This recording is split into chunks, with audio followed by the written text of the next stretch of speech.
Okay, so Speedco on the Western Star that this engine's going to go into did a service on the engine, and when they put the oil filter on, they didn't put it on tight enough, and it actually fell off out on the road, causing the engine to seize up.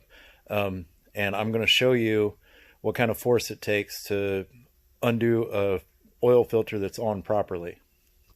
Okay, so this is the truck owner, and this is the oil filter. Now this truck has been setting, this engine has been setting, but it ran through its course, and it was time for an oil change anyway, and this is the oil filter that was put on. So now Jerry is going to undo the oil filter.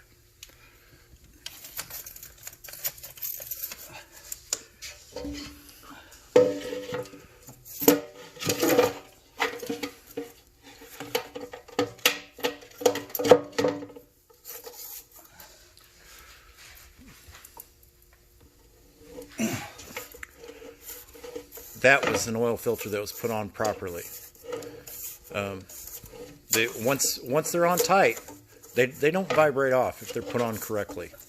The oil has been drained out of this engine, and it does not. It's been drained, and everything is run down. You can see when that filter is broke loose from its seal, you can see the oil running out of the filter. When it has full of oil, there is probably a gallon of oil will run out on the ground, and it will spread out all over the place. This is what happens when you break the seal. A seal is not necessarily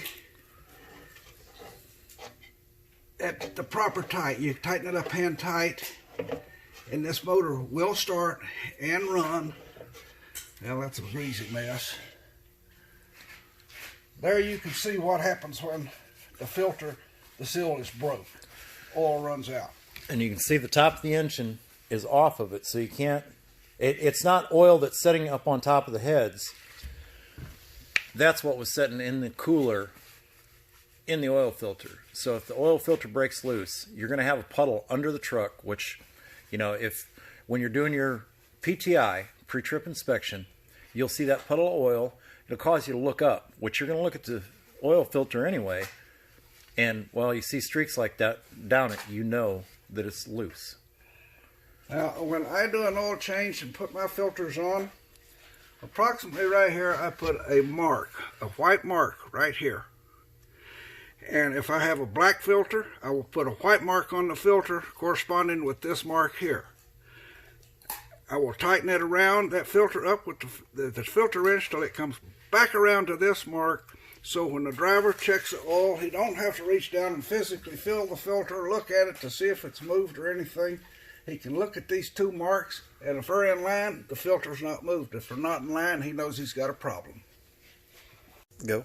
Here the filter's off. This motor's been setting approximately 2 years. When the filter comes off, this seal fits over the filter like so. It's all the way around. You put a light coat of oil on this, and you screw your filter back up onto this point here. I'll show you another part that it goes to. This seal, when it comes loose, will break. It will come off, but not all the time.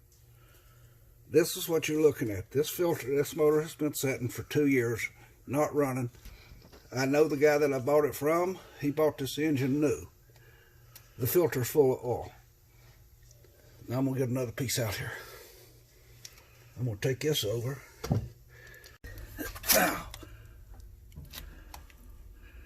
we'll show you another part just in a minute.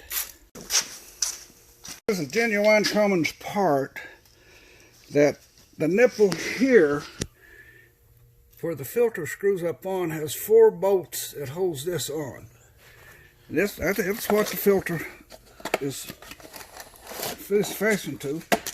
This is a brand new part purchased from Cummins for this purpose. This is what the filter fits on. This ring here, around here, is where your filter seats up on to here with your gasket. Once it's seated, it won't come off. And there it is mounted onto the truck. That's the one that came from Cummins